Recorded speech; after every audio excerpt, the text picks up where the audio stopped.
¿Se escucha? ¿Se escucha bien? Sí, Paulina. Sí, Bueno, bárbaro. damos la bienvenida a todos los participantes de este simposio para dar comienzo al primero del año 2024 de la Cátedra de Tecnología Educativa para la licenciatura y el profesorado en Ciencias de la Educación de la Facultad de Humanidades de la Universidad Nacional de Mar del Plata. El equipo docente está compuesto por la licenciada y profesora en Ciencias de la Educación Mercedes Hoffman, la licenciada Emilia Garmendia, la profesora y especialista Patricia Müller, la profesora Virginia Perrone y las profesoras Valeria Fernández y Marta Sorba, y quien les habla como ayudante estudiante de la cátedra Paulina Mota. Agradecemos la presencia de nuestro invitado, un invitado muy especial, el docente Sergio Salinas Porta, que nos va a disertar sobre el tema de soberanía digital y gobernanza en Internet, a quien agradecemos profundamente su tiempo y su gentil participación.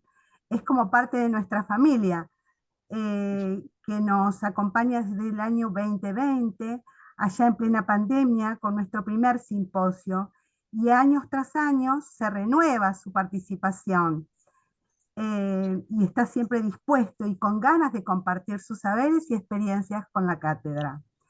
Bueno, lo voy a presentar. El docente Sergio Salina Porta, desarrollador y diseñador web, un reconocido especialista y conferencista en tecnologías de la información y la comunicación.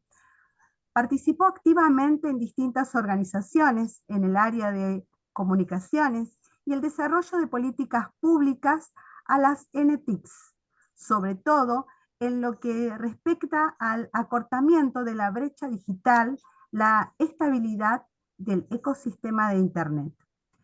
Entre otros de sus múltiples roles, es presidente de Internauta Argentina, Asociación Argentina de Usuarios de Internet, y secretario electo de la CRALO, asociación que conecta a las organizaciones de la sociedad civil que representan los intereses de los usuarios finales individuales de Internet en América Latina y el Caribe. Como también tiene el honor de desempeñarse como secretario de ICANN para la región de América Latina y el Caribe. Es una cooperación de beneficios públicos sin fines de lucro, con participación de todo el mundo dedicados a mantener a Internet seguro, estable e interoperable. Bueno, le damos, sin más preámbulo, le damos la palabra al señor Porto. Bueno, muchísimas gracias. Qué completa la presentación. Muchas gracias, Paulina. Gracias a todo el equipo. Eh, Primero, nada, saludar a todos y todas que están hoy presentes acá. Es muy importante. Me parece que esta cátedra ha tomado muy en serio el tema de tecnologías de información y demostrar la cara visible de Internet. Internet no solamente es las 5 aplicaciones habitualmente. Nosotros, cuando nos dicen hay alguien que está en Internet, es porque a lo mejor está viendo un video en YouTube o está utilizando alguna de las redes sociales que, que conocemos todos, X, Facebook, Instagram, TikTok, pero también podría llegar a ser que estuviéramos googleando. Pero eso no es Internet. Eso es una parte de Internet. Internet, en un marco muy simple, podríamos decir, en realidad estamos ingresando a la computadora de alguien. Hay un empresario que tiene una computadora que provee algún servicio y que nosotros ingresamos. Mark Zuckerberg, cada vez que entramos a Instagram o a Facebook, o utilizamos WhatsApp, o en su defecto Elon Musk, cuando estamos utilizando la vieja estructura Twitter, hoy llamado X. El hecho es que Internet es mucho más profundo, tiene un impacto mucho más grande, hay un ecosistema por detrás que hace que esta estructura que nace a la luz o a las sombras de la Guerra Fría. Si ustedes ven algunas películas de James Bond, van a entender lo que era la Guerra Fría, esa disputa geopolítica entre Estados Unidos y Rusia después de la Segunda Guerra Mundial y antes de la caída del muro de Berlín. Sucede en el mundo este fenómeno geopolítico que involucra dos grandes potencias mundiales, pero además un montón de países que adherían a uno u otro ecosistema político, y en función de eso se generan algunas visiones casi catastróficas de un mundo que iba a terminar con alguien disparando apretando el botón de la última bomba nuclear. Y es así que nace Internet como una estructura dentro de la estructura de defensa del Departamento de Defensa de Estados Unidos, un proyecto que se llama DARPANET, que genera justamente eso, ¿no? ¿Quién iba a ser el último que apretara el botón para terminar con la guerra, pero también con el mundo? Eso no sucedió, seguimos, sigue nuestro mundo como lo conocemos, sigue la vida como la hacemos, como la conocemos, con altos y bajos. Pero sí, lo que sucedió es que en los años 90, finales de los 80, principios de los 90, Estados Unidos tenía un presidente que se llamaba Bill Clinton, en Argentina había otro presidente. Lo que hacen es que se llama Menem, y en esa época, más o menos, no lo quiero ubicar directamente con el presidente Menem, pero sí mirarlo en este esquema histórico. Bill Clinton materializa la entrega al mundo de Internet, y lo materializa de esta forma. Ustedes conocen el .ar, cuando ponen, no sé, mercedeshoffman.com.ar, seguramente nos encontremos que el .ar significa nuestra línea de bandera, nuestra estructura en Internet, que define que ese dominio es Argentina. Eso se llama CCTLD, es algo, Internet tiene muchos acrónimos, este es uno de ellos, y lo que significa es Country Code Top Level Domain, es el dominio a nivel superior con código de país. Esto es lo que nos permite a nosotros tener un .ar. Como pasó durante todo el proceso de la geografía mundial, que cada uno de los países tuviera un nombre de dominio geográfico que definiera, de 2 dígitos, o sea, de 2 letras, que definía el país en el que estamos. ¿Hasta ahí me siguen? ¿Es difícil lo que digo? ¿Sí? ¿No? ¿Está bien? Bueno. Entonces, pueden hablar, ¿eh? Entonces, en ese proceso, cada uno de nuestros países empezó a tener algo en donde cimentarse. Las universidades ya habían tenido en los 80 y también en los 70 un acceso a las computadoras y un acceso a esta red de redes que es Internet. Son un montón de computadoras vinculadas entre sí. Pero esas computadoras se vinculan de alguna forma, la vinculación es a partir de cables submarinos. Ustedes han visto que hace unos días hubo un anuncio de algo que ya venía hace mucho tiempo, que era que va a ingresar a nuestro país el cable submarino de Google, otro de los tantos cables submarinos que tiene Google en el país, para poder descomprimir un poco la congestión que tiene la misma fibra que entrega Internet en nuestro país. Les recuerdo que llega acá muy cerquita el ingreso de Internet, llega a Las Toninas. En Las Toninas ingresa el cable que nos entrega en Ushuaia, en la Antártida y en Jujuy. El mismo cable. Es el cable de ingreso a Argentina, es por Las Toninas. Entonces, ¿y cómo viene eso? Bueno, es un gran barco con un carril como si fuera un carril de hilo, pero de fibra óptica. Hay unos pequeños submarinos robotizados que van acompañando el cable en el lecho del mar, y llega a los continentes o llega a los países, y a partir de ahí hay bocas en donde se incorpora eso. Para entrar el cable lo tienen que traer buzos, entonces van con una lancha hasta determinado lugar, se sumergen, agarran al cable y después es muy simpático ver cuando entran con sus patas de rana y el cable abajo del brazo para hacer el trabajo final, que es la de la conexión. Digo, ¿sabían eso? Nadie sabía, ¿eh? ¿Cómo pensaban que llegaba Internet? ¿Por un rayo? ¿Venía un satélite? Bueno, en realidad es físico. Todo es físico. O casi todo, ¿no? Ahí también tenemos, ya vamos a hablar de eso, tenemos Internet satelital. Pero les voy contando todo esto porque tiene que ver con la historia de Internet en Argentina, tiene que ver también cómo es el desarrollo tecnológico, pero tiene que también que ver con dos procesos que nosotros, o tres procesos que nosotros tenemos que ver.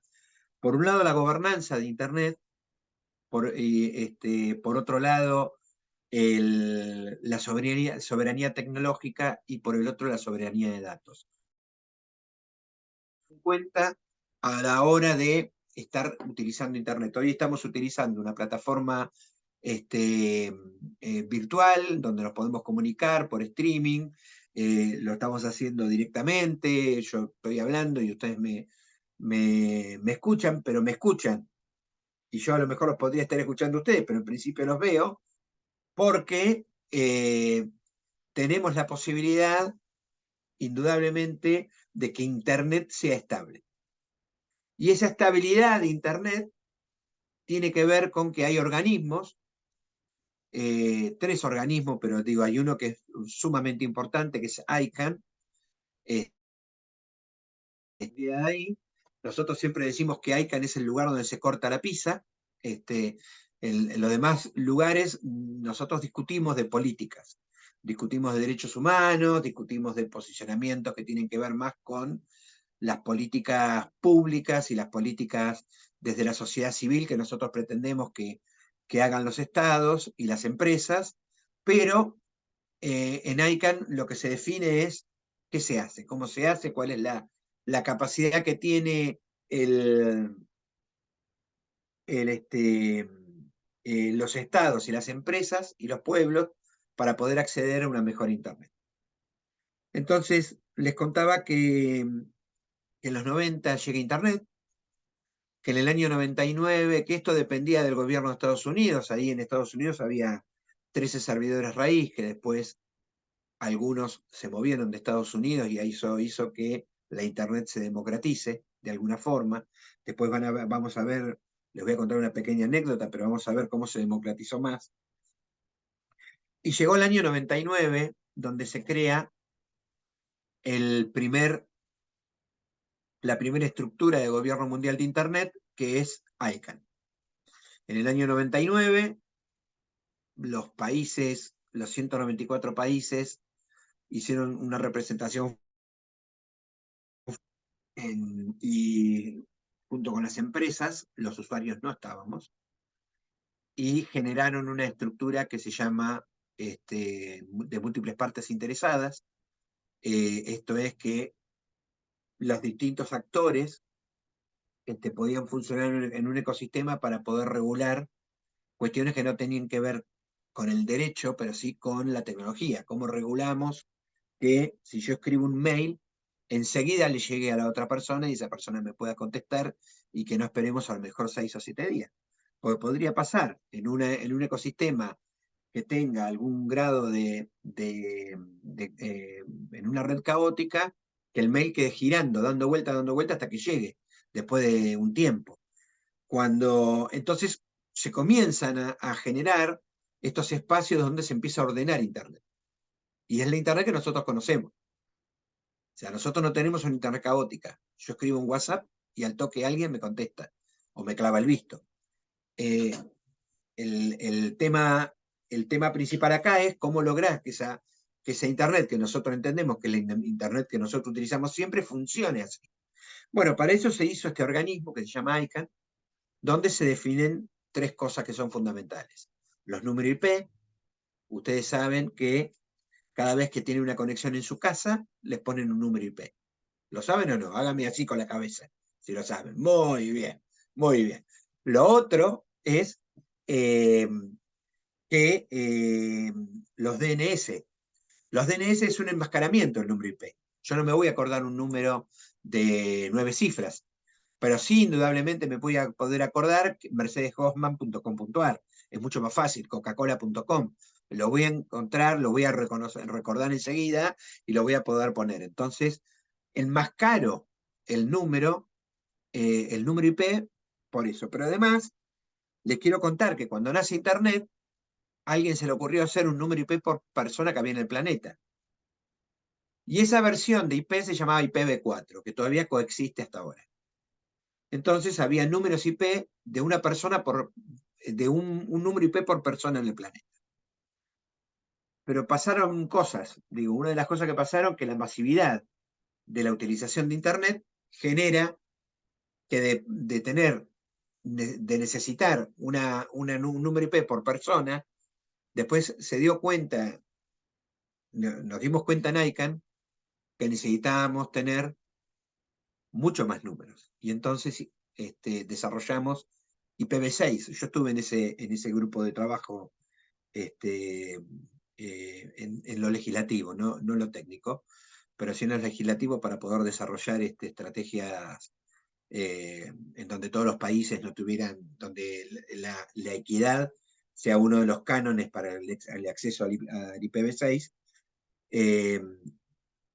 Y se entregaron entonces, ahora hay 10 millones de número IP por metro cuadrado. Si ustedes visualizan, ustedes están sentados casi en un metro cuadrado, quizás un poquito menos, no somos tan anchos, pero en un metro cuadrado salen 10 millones de números de IP que ustedes los podrían estar utilizando. ¿Para qué serviría? Para tener Netflix, para tener internet en su casa, y para tener también un IP que me posibilite, o varias de número de IP para poder domotizar mi casa, para poder automatizarla a partir de aplicaciones, internet 5G, y la posibilidad también que me da los software de aplicación para eso, pero además podría también tener una página web que necesita un número IP. Entonces, cuando uno va mirando todo ese proceso, necesitábamos muchos números IP. Y ahora existen. Y tener un celular que también tiene un número IP. Y cuando nosotros vamos sumando las cosas que utilizamos día a día,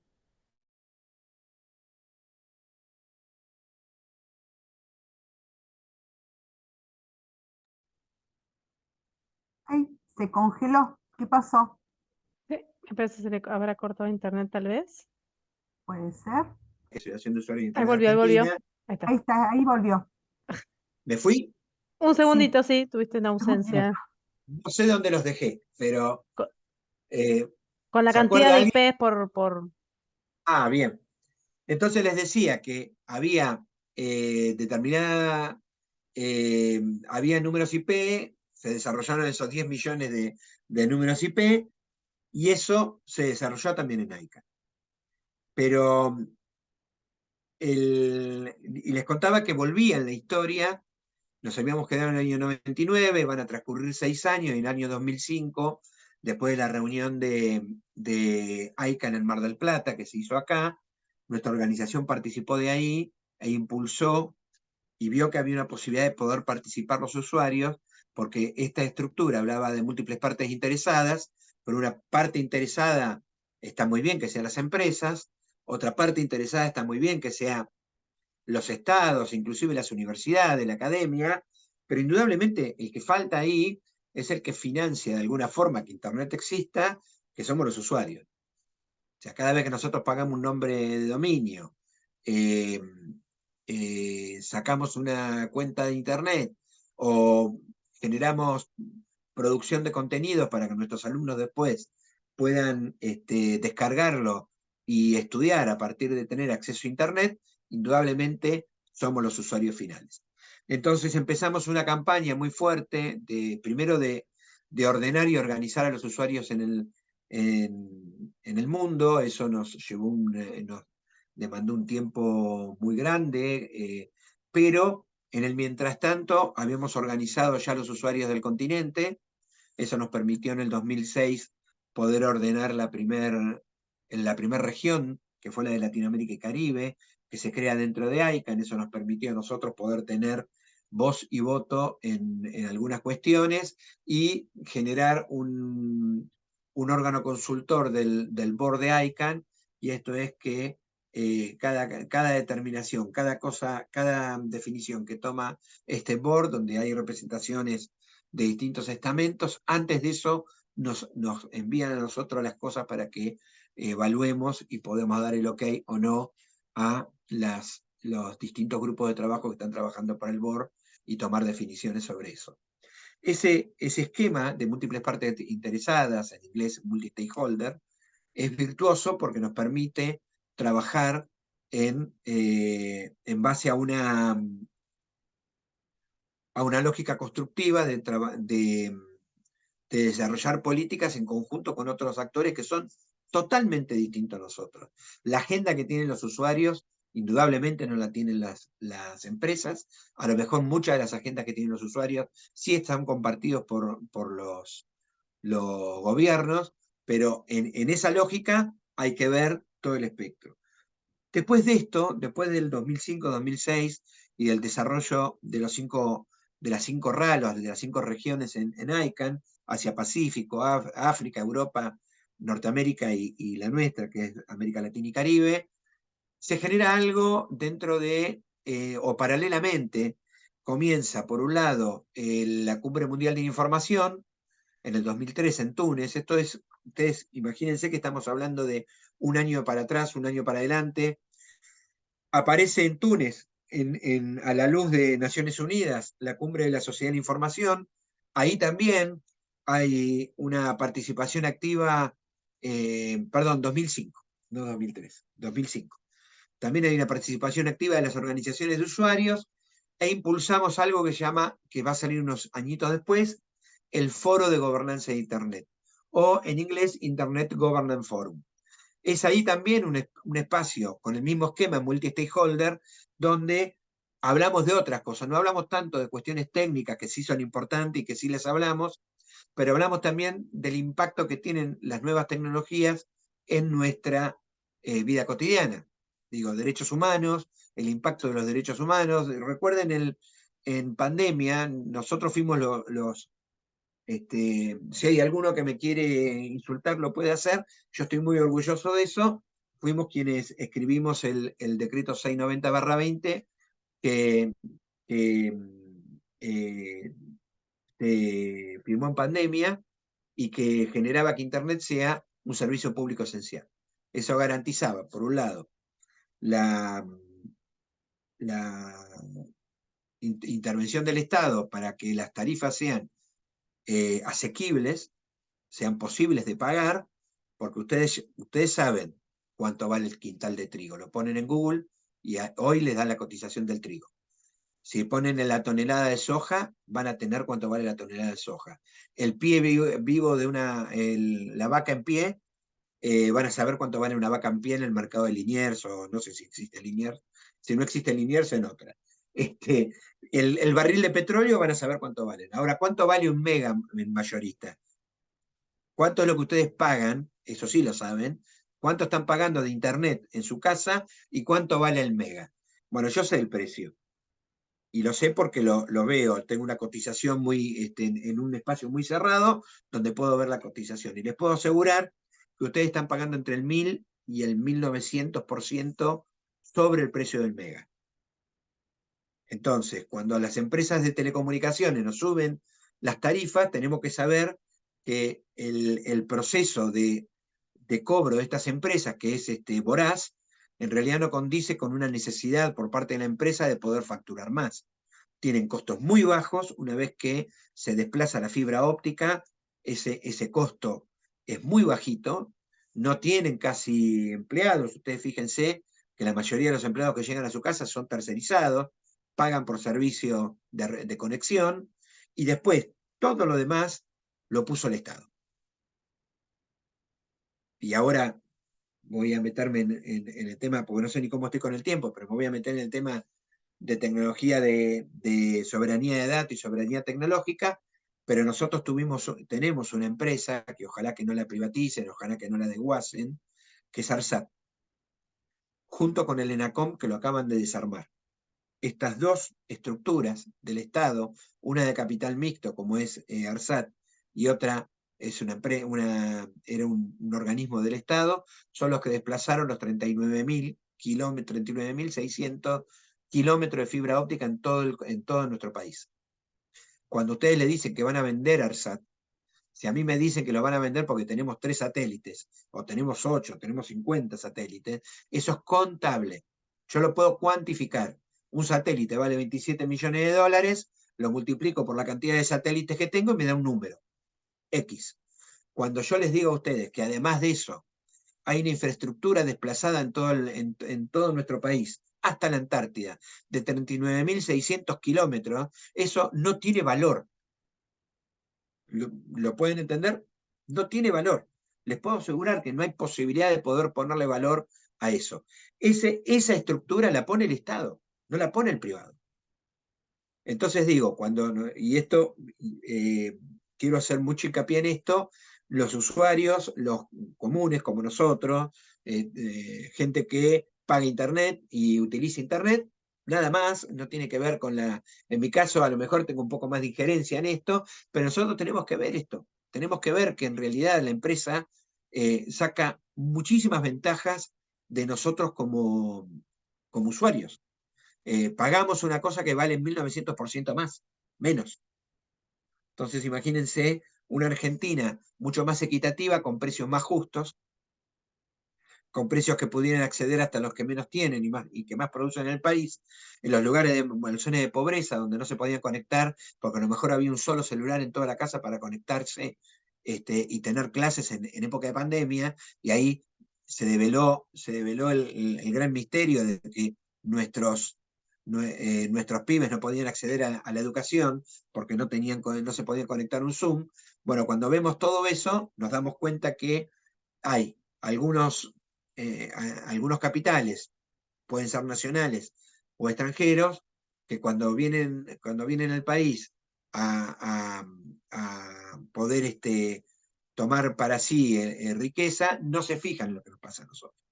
Y para eso estamos las organizaciones de usuarios discutiendo en estamentos internacionales con la idea de poder equilibrar la balanza, de torcer la balanza para el otro lado y hacer un grado de equilibrio. Y les decía que había 3 estructuras. Uno es el Foro de Gobernanza de Internet, otro es ICANN, y otro es, que ya también lo nombré, las cumbres de la Sociedad de la Información.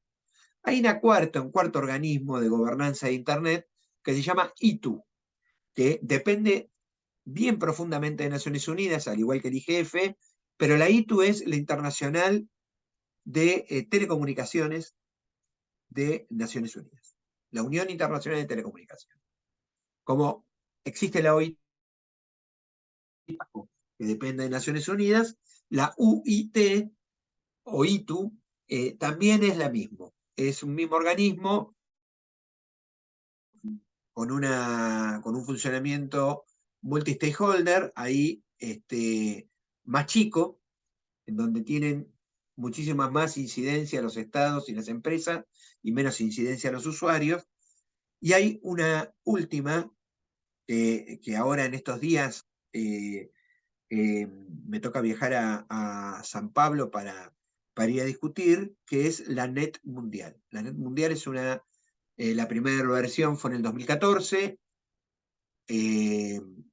esta es la NET Mundial más 10 porque se hace en el 2024. Ayer mandé el paper para que se debata y que se pueda incorporar los puntos que Argentina tienen como puntos focales para poder desarrollar una mejor Internet en el continente. La NET Mundial nace a la luz de la intromisión del gobierno de Estados Unidos en la vida de políticos del mundo. Recordemos, en lo local, lo habían intervenido las comunicaciones ustedes se acuerdan, a lo mejor no recuerdan esto, pero hagan un poquito de memoria. Hubo una intervención a Rafael Correa, a Dilma Rousseff, a Cristina Fernández de Kirchner, a Putin en Rusia. Estados Unidos había montado una estructura para poder hacer escuchas en lo digital y poder intervenir estados. Entonces, con el poder que tiene Estados Unidos en esto. Y hoy les dije, perdónenme que vaya tan rápido y que vaya saltando de tema en tema, pero hoy les dije que iba a hablarles algo de Estados Unidos. Nosotros logramos, hace unos añitos atrás, Estados Unidos en el board de ICANN tenía una silla fija, o sea, pasaban los gobiernos, pasaban los usuarios, pasaban todos, y en el board siempre estaba la Secretaría de Comercio e Industria de Comercio de Estados Unidos. Logramos sacarla hace unos años atrás y perdió el poder de tener una silla dentro del board de ICANN fija.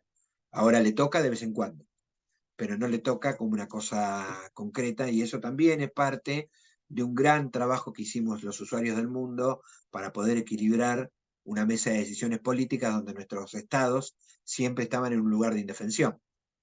Porque si vos tenés siempre una persona que está sentada ahí, es el que define la agenda de todos los demás. Todos los demás bailamos y danzamos alrededor de él. Bueno, volviendo a esto, fue en el 2014 la Net Mundial. Esta tiene otra impronta, pero ahí se hizo un decálogo de 10, que después le voy a pasar a Mercedes para que se los pueda compartir, un decálogo de 10 puntos que tiene que ver con la interoperatividad de Internet, que tiene que ver con los derechos humanos, que tiene que ver con la necesidad de tener un equilibrio mucho más justo en términos de toma de decisiones, que tengan que íntimamente estén conectados con la gente. Entonces, eso, que fue una primera etapa, ahora vuelve con una renovada etapa. Después de 10 años, volvemos a discutir esto. Este año hay 4 reuniones, y con esto voy a cerrar el tema de gobernanza, 4 reuniones muy importantes. La primera reunión es o 5, perdón. La primera reunión es la reunión que pasó, que fue la de Puerto Rico en marzo, hace unos días, no mucho. La próxima es la de la Net Mundial, del 23 al 27 de abril, que vamos a estar ahí discutiendo estos temas también, estos temas que le comenté. Va a pasar también, hay una reunión pensada para poder desarrollar discusiones con el tema de aceptación universal, que es otro tema, un gran tema. Internet se escribió en inglés, cuando se escribió eran norteamericanos, lo escribieron en inglés.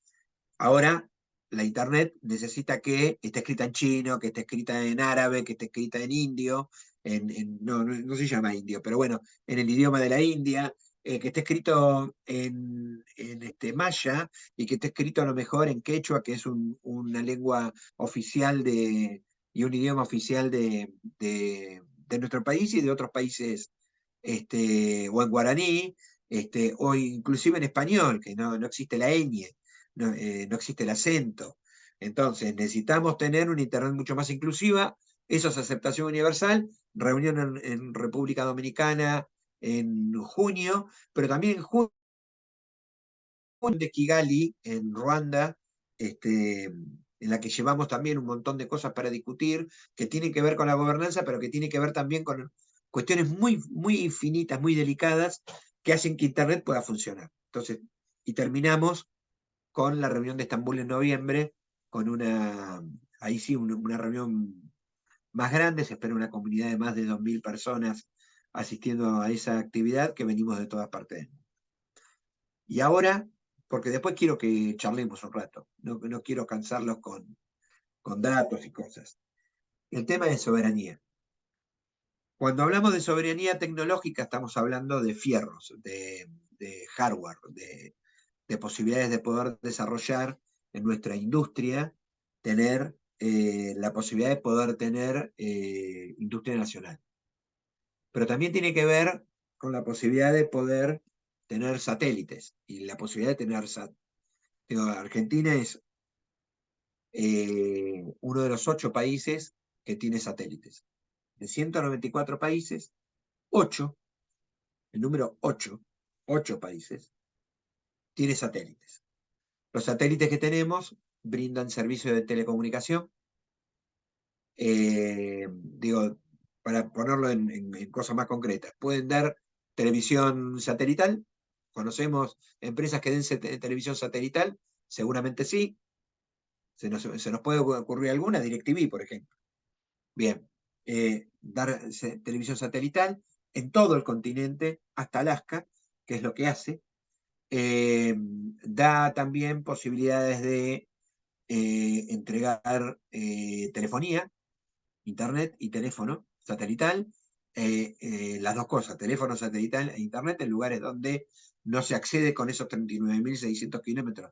En el caso de Argentina y en el caso del continente, cualquier país que pida eso. De hecho, Argentina, ARSAT este año, el cierre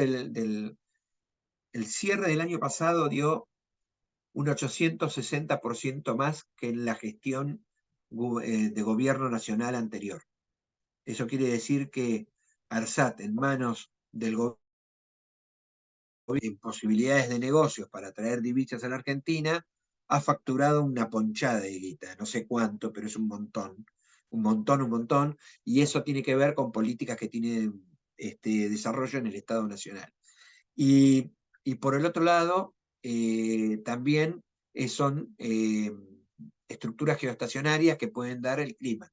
Digo, dan una visión global en todo el continente de cómo están cómo poder manejar las cuestiones climáticas, que tiene que ver no tanto si llueve o no llueve, sino que tiene que ver con cuáles tierras pueden ser mejor por humedad, pueden dar un montón de datos, que el procesamiento de esos datos puede generar mejores condiciones para la producción agrícola, por ejemplo. Eso es cuando nosotros hablamos de soberanía tecnológica. Pero también podría ser las empresas que se generaron en estos últimos años en el sur de nuestro país.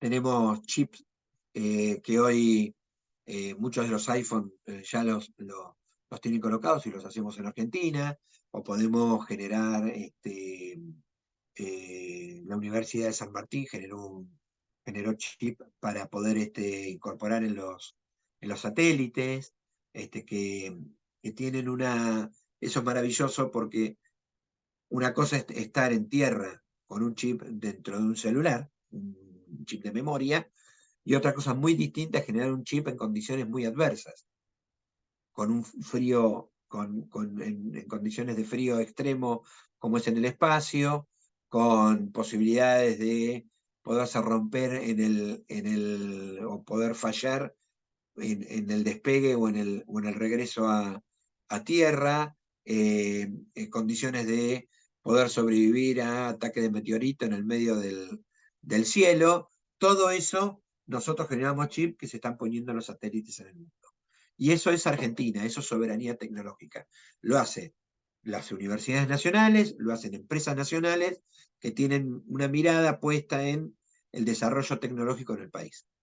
Cuando decimos esto, lo que uno tiene que después evaluar es cuando escuchamos unas voces que dicen vamos a vender esto, nos tenemos que sacar de tal cosa porque no sirve, tenemos que empezar a ver cuál es la estrategia nacional, cuál es las visiones a futuro que debemos tener para poder saber si queremos que eso no suceda más o queremos que suceda, que genere divisas para el país, pero que además a nosotros nos dé un grado de independencia. El grado de independencia como país lo tenemos si manejamos tecnología. Si no manejamos la tecnología, somos un país dependiente. Porque digo, no descarto lo del alimento porque nosotros somos productores de alimentos. Pero lo que no éramos productores era de tecnología.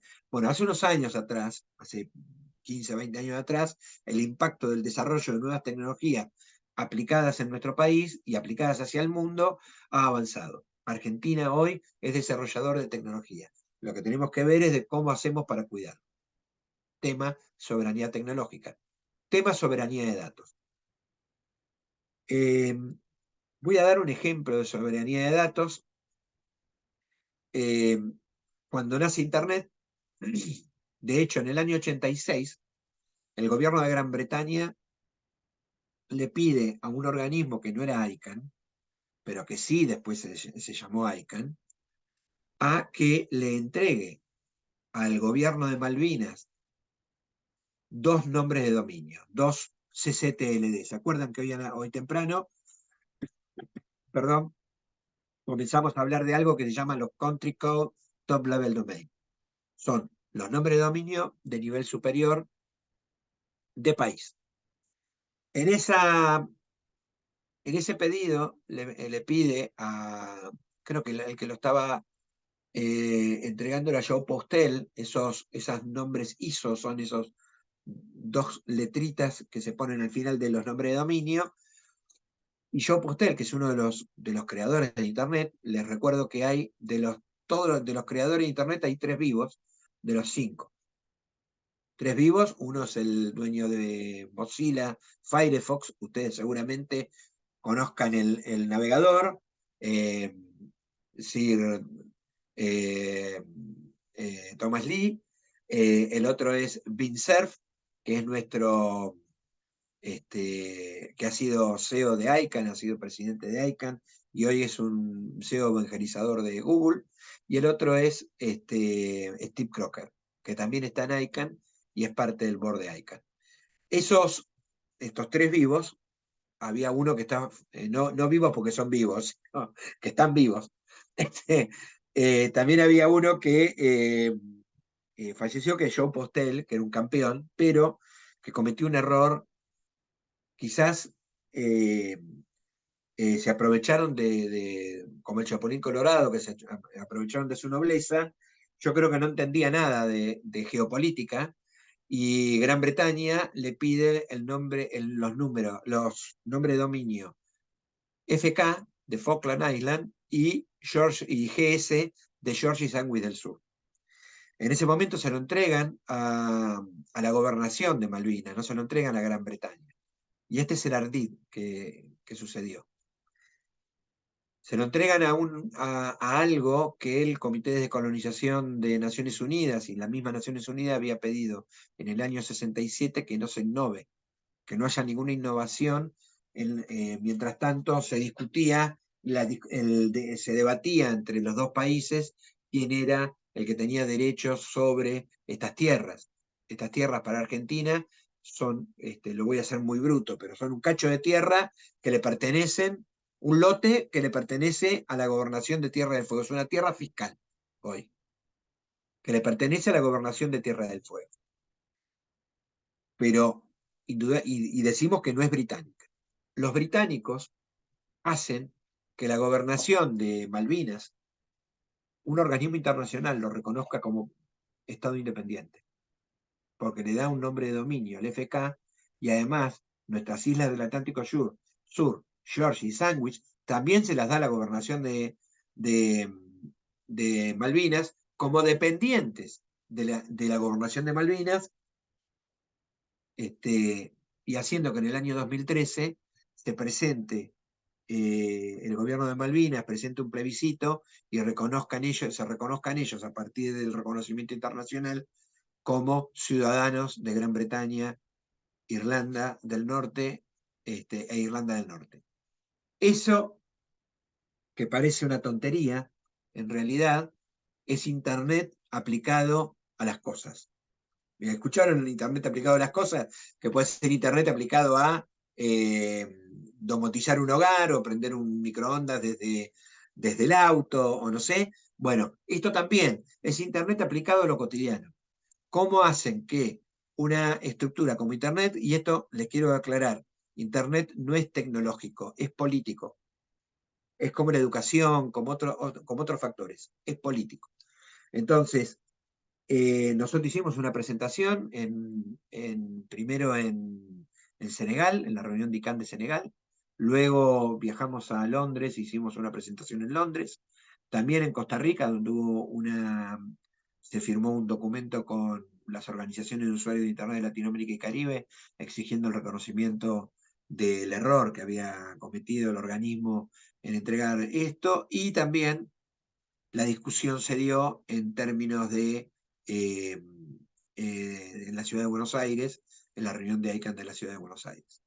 Lo que va a pasar ahora es que estamos preparando la presentación para la OMP, Organización Mundial de Propiedad Intelectual, que es donde vamos a ir a discutir que aquellos que tienen que ser dueños de este dominio son dos países, Argentina o en su defecto Gran Bretaña. A Argentina le conviene o que nos la reconozcan para nosotros o que se la reconozcan a Gran Bretaña, porque estamos discutiendo todo el paquete. Son las islas, las cosas que hay en las islas, el continente marítimo y el nombre de dominio. Si no, eso queda en una nebulosa donde hay una estructura gubernamental que está teniendo algo que no le pertenece ni a Inglaterra ni a Argentina. ¿Por qué es importante esto? Porque si ustedes pueden comprender cuál es la soberanía de datos, van a entender por qué no se tiene que vender ARSAT, por qué tenemos que defender el ENACOM, por qué es importante el ENACOM. El ENACOM fue parte del esquema de poder desarrollar 39.600 kilómetros de fibra óptica. No lo hizo ARSAT solo. Entonces, cuando te desguazan en el ENACOM y ahora quieren vender ARSAT, lo que quieren hacer es que no haya control sobre lo que está dentro de la empresa. Y es muy importante cuidar la empresa, porque es una empresa que Argentina invirtió, Argentina genera guita con eso, que nos permite después hacer otras cosas. Se derivarán, algo de ese dinero se derivará a la salud, o a caminos, o a lo que sea, o a la educación. A lo mejor llega a las universidades.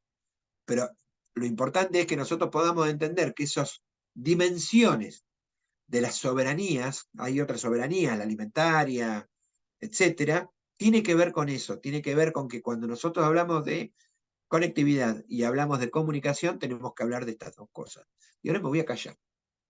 Perdón por hablar tanto.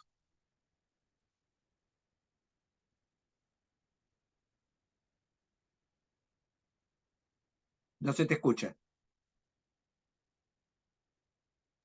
A ver, está justo en este Ahí sí. momento, hay una intervención. Bien. Bueno, excelente. Todo lo que creo que fuiste muy claro, como siempre. Y bueno, me parece que por ahí es el momento como para abrir el diálogo, ¿no? No sé si alguien quiere hacer algún comentario, alguna pregunta, porque bueno, hay muchas ideas, por lo menos de mi parte, y dando vueltas, pero bueno, me gustaría ver si alguno de los que están presentes quieren hacer algún comentario o pregunta. Yo por ahí, no sé si estoy pisando a alguien. Eh, Mi nombre es Carolina, me presento porque además de Hola, Sergio Caro. hay otras personas que no nos conocemos de la materia. Primero quería agradecer, yo soy estudiante de Ciencias de la Educación, estoy cursando Tecnología Educativa, em, y también, bueno, participo de otros espacios como el Centro de Estudiantes y me pareció muy importante ver la soberanía digital, sobre todo hablar de esto en un momento como el actual, en un contexto como el actual, pensando un poco que, bueno, ayer tuvimos una asamblea de estudiantes, mañana hay paro docente y hay movilización, y, y estamos en un momento donde estamos defendiendo la universidad pública y también el sistema de investigación en ciencia y tecnología, el CONICET. Con discursos donde se desprestigia la ciencia y la tecnología argentina y me parece muy importante recuperar eh, esto que mencionabas sobre ARSAT, sobre la soberanía digital, sobre lo grande que es el sistema que tenemos en cuanto a tecnología en el país, lo importante que es y realmente lo fuerte que pisa en el mundo también o que en su momento también supo pisar en el mundo.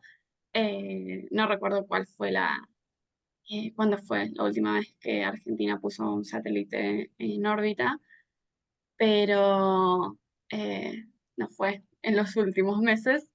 Pero sí me parece importante lo que mencionabas de defender realmente el sistema increíble, la organización increíble que tiene el país y los avances increíbles en ciencia y tecnología, eh, que va muy de la mano con las disputas que se están dando en la universidad pública.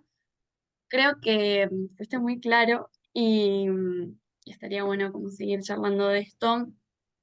No conocía, estuvimos leyendo tu artículo antes de este simposio y no conocía la disputa, entonces también me parece muy interesante que sigan las producciones en cuanto a este tema. Eh, pero bueno, no mucho más para sumar. Gracias, Caro.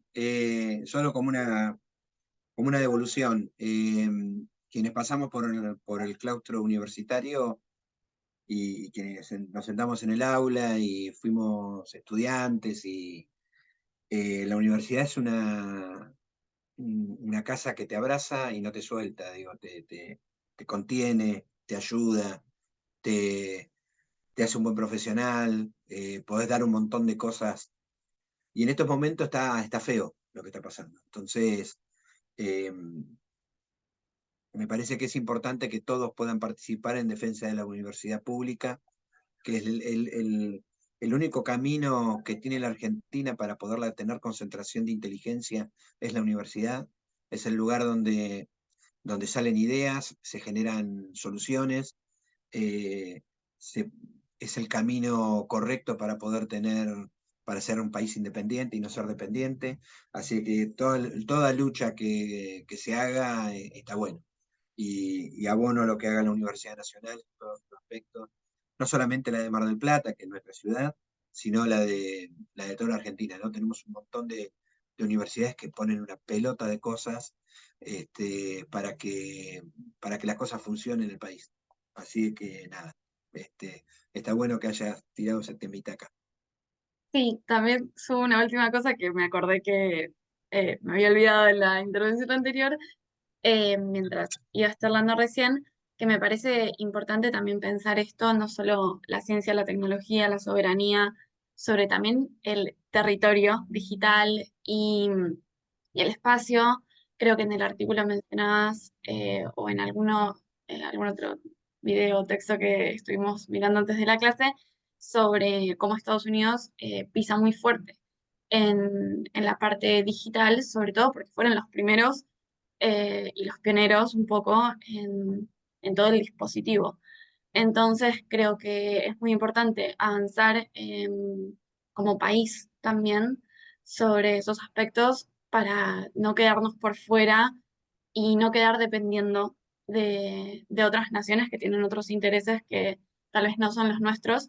Y en ese sentido me parece importante pensar no solo la soberanía y la universidad, sino todo lo que compete al país en función de un proyecto, en función de una idea de país que tenemos y que lo mejor es que compartamos, pero que tenemos que construir porque el sistema de ciencia y tecnología, las universidades, están construidas, pensadas en un país que necesita de profesionales formados porque tiene ámbitos en los que hacen falta.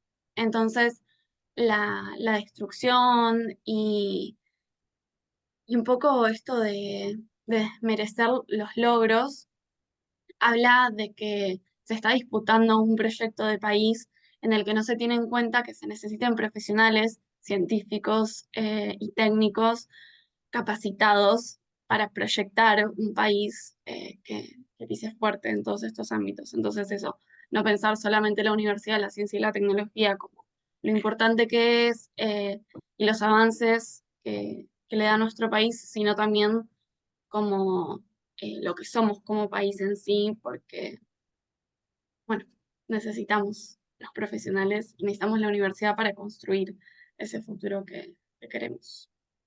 Bueno, era eso.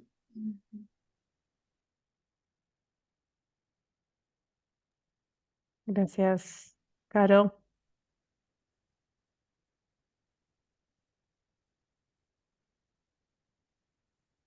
¿Alguien que quiera ¿Alguien más que se preguntar? anime? Sí, alguna. Levanta el micrófono nomás, porque no hay manos levantadas. Así que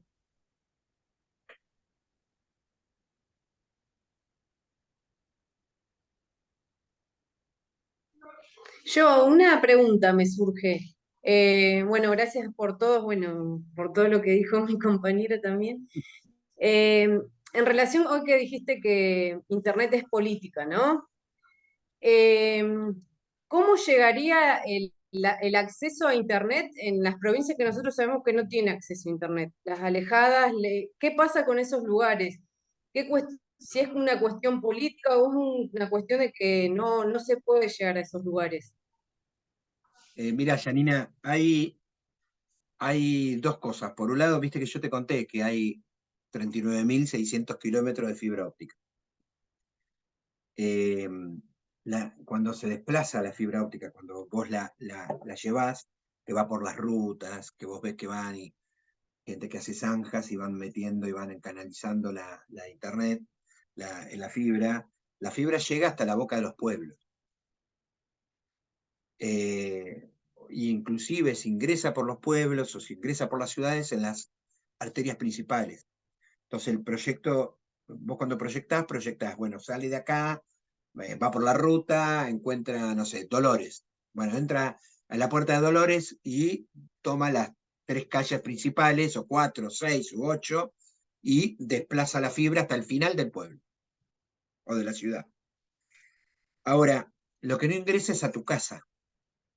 Está a disposición para que venga una empresa y lo haga. Lo que pasa es esta mentira de la competencia. Cuando hay 4 empresas, no hay competencia. Se sientan en una mesa, desayunan y dicen, che, le ponemos el precio a tal cosa. Cuando es un pueblo chico, cuando es una provincia chica, el proveedor de servicio de Internet hace 2 cosas. Eso se llaman, en la jerga, ISP. Internet Service Provider o proveedor de servicio de Internet. El ISP lo que hace es, si es uno grande, de las 4 empresas que vos conocés, digo, si haces un poquito son las mismas empresas de celulares. Más ARSAT. ARSAT lo que hace es mayorista.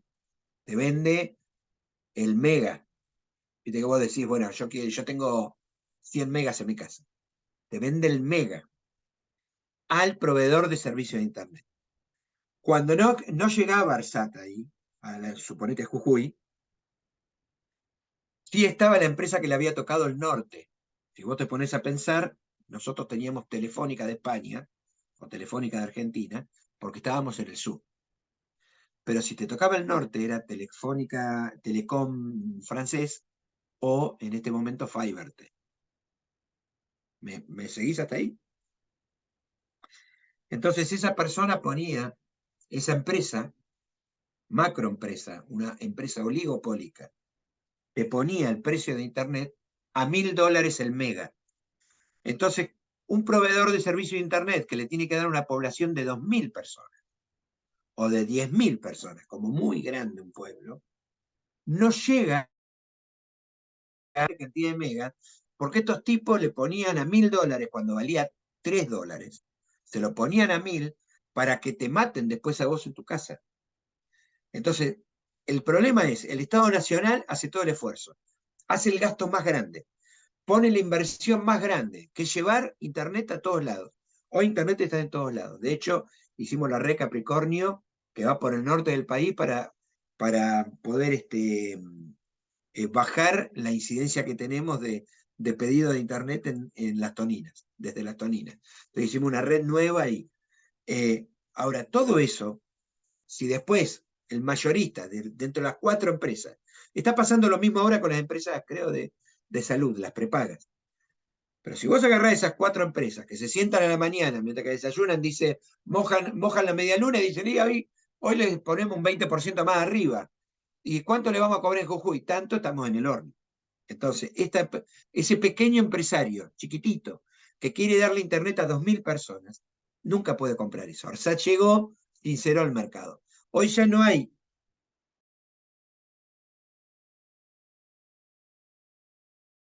Cooperativas tienen el problema que no tienen el volumen que tiene una empresa grande.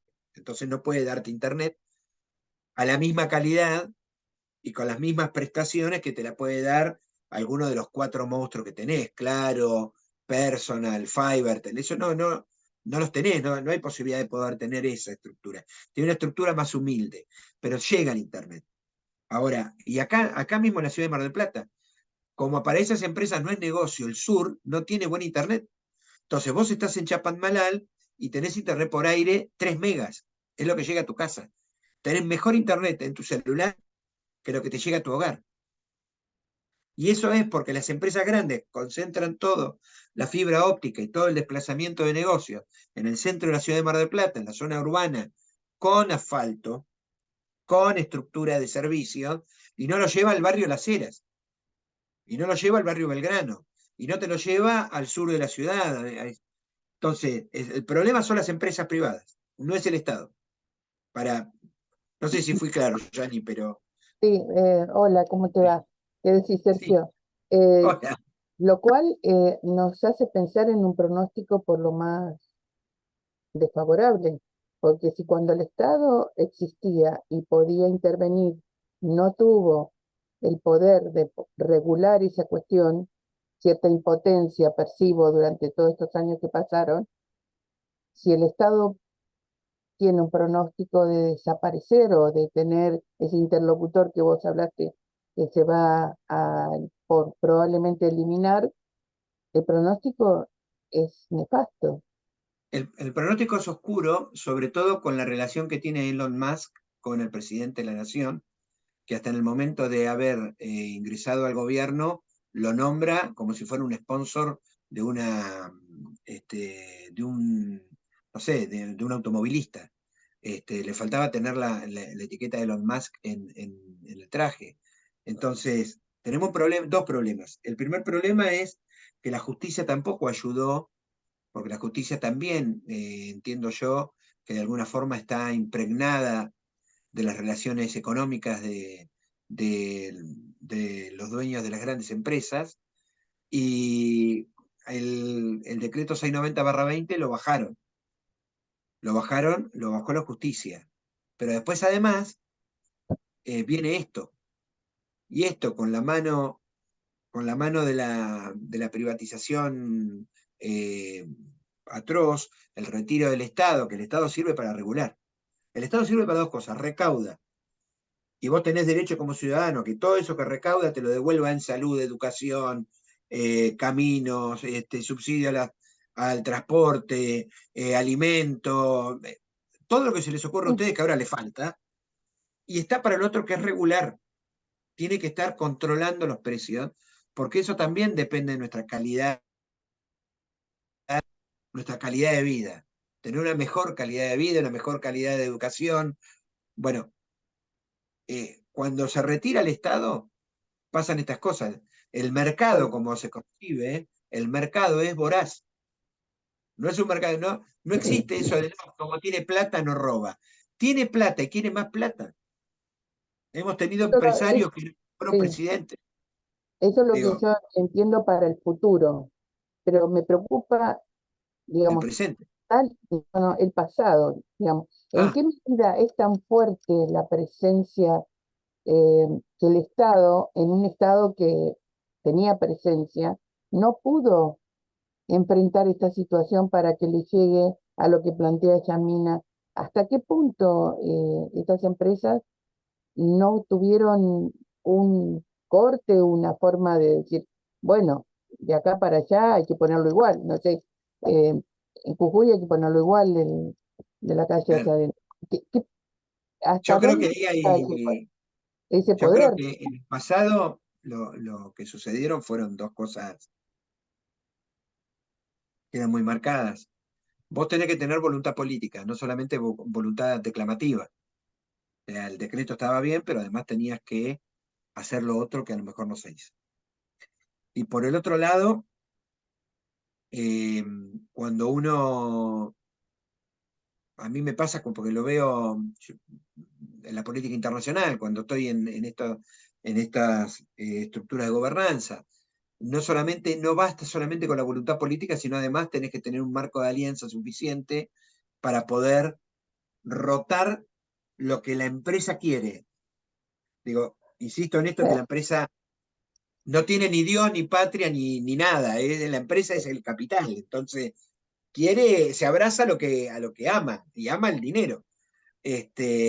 Después puede haber algunos que amen la patria, otros amarán, no sé, la religión, pero digo, cuando vos, yo que quiero me gusta más un país más equitativo, trato de hacer alianzas para poder ganar cosas para mi país, o para mi continente, en este caso, es mi región, es América Latina y Caribe. Y peleo cada cablecito, cada cosa que yo tengo que llevar a una isla del Caribe, la discuto como si se me fuera la vida ahí. Y hago marcos de alianza para eso. Trato de construir marcos de alianza con otros estados, con otras organizaciones, para poder sopesar y tratar de voltear, porque el capital, en los países, el capital es el verdadero poder.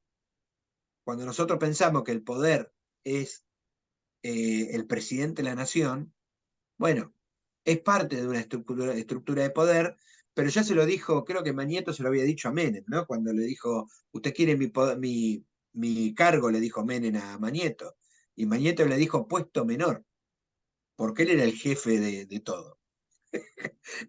Entonces, digo, en ese esquema es lo que nos pasa ahora. Digo, en el pasado no fuimos capaces de poder sostener. Además, porque había mucha prensa en contra, que te decían que eso era un control de la libertad de expresión. No tenía nada que ver con la libertad de expresión, si lo único que le decíamos a las empresas es, dan mejor servicio y bajar los costos, no los podés aumentar. Era que tengamos cable, que tengamos teléfono fijo y teléfono celular, y que garanticen un costo menor de Internet. Era lo único que le pedíamos para que pueda acceder más gente en época de pandemia y que haya el Estado pueda controlar los precios. El Estado, después de la resolución de la Corte Suprema y en el ámbito administrativo, dejó de presionar. Podría haber seguido presionando. Podría haber seguido, no lo hizo. Entonces ahí quedamos a la buena de Dios. Digo, por eso siempre hay que pensar quién es el que defiende las cosas de uno. Digo, cuando vos quedás en la intemperie, ahora se está viendo eso, quedamos en la intemperie.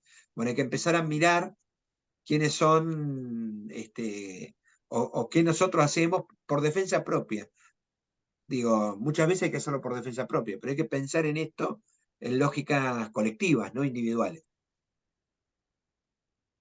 Sí, gracias. ¿Y en qué año fue esta resolución del Poder Judicial? Fue en el 21, Ah, o sea, entre el 21, no, perdón, en el 20 se puso y terminó en el 23, antes de la salida de Alberto. Pero en el medio hubo presentaciones judiciales continuas. Entonces, el tema fue este: si vos tenés la justicia, está penetrada por intereses económicos y de clase y de construcciones, no con un pensamiento de justicia, sino con un pensamiento económico, es muy difícil después que vos tengas la justicia que querés, que tengas la internet que querés, que tengas los precios que querés y que le acceda a todo y que todo el mundo acceda. Por eso, insisto en esto, que es muy importante la defensa de los derechos. Hay una frase que dice, sin lucha no hay derechos. Y es así, cada cosa que uno tiene que tomar, lo tiene que tomar defendiendo hasta último momento las cosas que uno cree. Después podemos ver, bueno, mira, este no me gusta tanto, este tampoco, pero hay que mirar la idea, a dónde se quiere ir. La idea de desarmar el Estado, de echar gente, de cerrar las universidades, de que los chicos no vayan al colegio y que vayan a laburar a un taller con el padre. O en algún momento creo que hablaba también de que vayan a trabajar al campo. Bueno, esas cosas, yo te digo, en mi caso particular, cada uno de los que estamos acá en esta sala de Zoom pensará lo que quiera. En mi caso particular, eso es lo que yo no quiero para mi país, no quiero termine el primario, vaya al secundario, se meta en la universidad y que sea una persona productiva. Digo, no quiero un pibe que solamente trabaje que toda su aspiración es trabajar en un taller. Yo quiero un universitario que de última tenga un taller y que labure y que tenga su cabeza desarrollada para poder hacer otras cosas y para poder generar otra sociedad. Pero digo, cada uno después puede pensar lo que quiera, ¿eh? No, que todos los docentes, todos los trabajadores del Estado son malos, eso se instaló. Lo de los trabajadores, que porque trabajás en el Estado sos ñoqui, eso se instaló. de hace un tiempo se instaló, no es que empezó Milei, empezó atrás. Acá en Mar del Plata tuvimos 155 despedidos. 155 despedidos son 155 familias que no tienen ingresos. Por 4. Mar del Plata es la capital nacional del desempleo. Imaginemos la situación que estamos. Y todavía no terminaron con expulsar y echar gente y cerrar cosas. Qué sé yo, no sé. Perdón que me pongo tan así. Perdón, yo te quería hacer una pregunta que me parece re interesante, pero con respecto al tema de la soberanía, del Sí, artículo de Laura. Malvinas. Vos recordarás que hace más o menos 15 años comenzaron los medios de comunicación a hacer notas con los kelpers, porque ellos estaban como en desacuerdo, o sea, en vez de tener una actitud de defender la soberanía, sino todo lo contrario, y endilgaban al gobierno, no querer pertenecer, como algo, o sea, totalmente lo contrario de los reclamos. Con estas organizaciones que vos participás y que liderás, digamos, ¿cómo actúan en esa puja geopolítica? Porque ahí se contraponen todos esos derechos individuales que ellos dicen defender y querer defender con toda esta mirada colectiva que uno obviamente como argentino tiene y que obviamente todo, sobre todo porque escuché un detalle que me parecía, digo, lo más choqueante, que era vos en tu mismo país, ingresabas ahí, te firmaban automáticamente el pasaporte, te lo sellaban, y era como que lo que más, a los que habían podido viajar en estos grupos de investigación, era lo que más los choqueaba, más allá de todo, ¿no? Nuestro recuerdo de Malvinas y la guerra y todo lo demás, era como que esa sensación de que estás en tu mismo país, pero entraste a otro estado diferente, y para poder dar un paso te sellan el pasaporte. Entonces digo, ¿cómo se posicionan estas organizaciones que vos representás? Mira, Laura, la política internacional es, ¿viste cuando te dicen que es políticamente correcta o es muy diplomático? Bueno, es así. En algunos casos tenemos la posibilidad de que haya personas más vehementes como yo, y entonces tenés la posibilidad de poder tener más empatía, y en otras tenés que trabajar mucho para que te acompañen en estos procesos, porque nadie quiere sacar los pies del plato. Todas esas notas que salieron con respecto a que si querían, a qué se sentían, si querían, eso tuvo que ver con la entrega del FK y el GS. Porque ellos tomaron eso, este organismo internacional los reconoció como Estado independiente. Entonces ellos, por este principio de la autodeterminación de los pueblos, un principio que tiene que ver con el derecho, ellos entienden por derecho que se reconocen ciudadanos del Imperio Británico, de Gran Bretaña. Entonces, lo que nos pasa a nosotros es que cuando vamos a discutir o vamos a hablar algo que tiene que ver de Malvinas, yo, mirá, en todas las entrevistas, en todas las veces que fui a hablar en órganos internacionales, siempre tuve atrás al representante del Foreign Office británico, atrás mío, ¿eh? O sea que había y si vos mirás en algunos videos que pueden estar en YouTube, el tipo que tengo atrás continuamente es el canciller, el responsable del Foreign Office británico, esperando que yo termine de hablar para decir que no tengo razón. Eso quiere decir que además hubo un trabajo de inteligencia por parte del gobierno británico, de hacer un seguimiento y a lo mejor hasta de intervención de los medios de comunicación, de mi medio de comunicación, para poder saber en qué horario, qué día y a qué hora iba a estar yo ahí hablando, y el tipo me sigue y se pone atrás. Todas las intervenciones, la de Senegal, la de República Dominicana, perdón, la de Costa Rica, la de Londres y la de Buenos Aires, yo lo tengo al tipo atrás. Entonces, y no lo tengo a 2 o 3, es pegado atrás mío. O sea, termino de hablar yo y viene el tipo a decir lo que tiene que decir.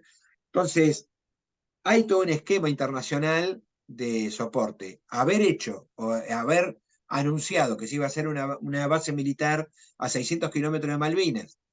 Después nos enteramos que era mentira, porque esto tiene que pasar por el Congreso, lo tiene que aprobar el Congreso. Digo, pero decir eso con los socios en la OTAN de los británicos es un poco complejo. Digo, por lo menos te llena de preguntas decirte por qué vamos a tener al socio estratégico más importante de Estados Unidos, de Gran Bretaña, en sociedad nuestra, en una base militar en el sur de nuestro país, a 600 kilómetros de las Islas Malvinas. Digo, lo que hay que tener en cuenta es que estas pequeñas cosas, porque si uno no se entera de lo de Malvinas en internet, esto pasa de largo. O sea, no podemos dimensionar qué es lo que pasa. Estas pequeñas escaramuzas que se hacen en la política internacional es lo que generan los grandes hechos. Vos recordás los reportajes hace 15 años atrás, y yo te aclaro que esos reportajes de hace 15 años atrás eran producto del punto FK y el punto GS. Sí, Una cosa que te enteraste 15 años después. claro. Y los medios de comunicación esto no lo toman. No lo toman. Toman otras cosas, pero esto no lo toman. Así que bueno, espero que te haya servido lo que te contesté. No, sí, perfecto. Yo quería, bueno, hablar de muchas cosas, todo lo que están diciendo es muy interesante y creo que cada detalle va a un debate mucho más amplio. Em, por ahí sumar a lo anterior que estaban hablando de por qué en otros momentos como no se logró avanzar sobre esto, creo que sabemos que me pareció muy interesante lo que decías, que no es solo el presidente, sino todos nosotros como ciudadanos tenemos también cierta responsabilidad por no solo defender, sino acompañar como, o reclamar por ciertas decisiones que nos parecen trascendentales. Eh, Pensaba mientras se hacía la pregunta sobre por qué no se legisló sobre esto, me acordaba de la ley de medios, sobre todo con bueno, lo que estabas mencionando recién, que esto no aparece en los medios, pero eso está vinculado necesariamente con que los medios de comunicación no son libres, los medios de comunicación están dominados y monopolizados. Pero más allá de eso, que es un debate mucho más largo, en esa conversación hablaban un poco de, o antes creo, de qué pasaba cuando no llega Internet a puntos del país más, no sé si alejados, pero sí a los que por ahí no se les da tanta atención. Pensaba en si hay algún debate, si, ¿qué nos puedes decir sobre Starlink?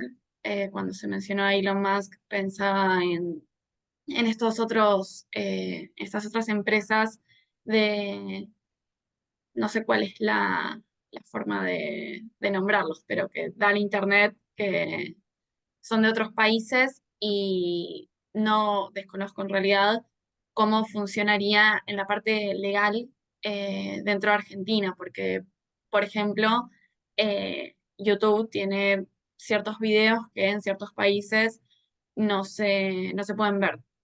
Si se utilizaran, si se utilizara Internet de Starlink, se sabe cómo, o hay datos sobre qué pasaría con eso si eh, la soberanía digital mediante el uso de Internet otorgado por esas compañías sería, estarías pisando como suelo digital estadounidense o seguiría en suelo argentino, no sé bien cómo funciona eso, es medio como una duda bastante amplia.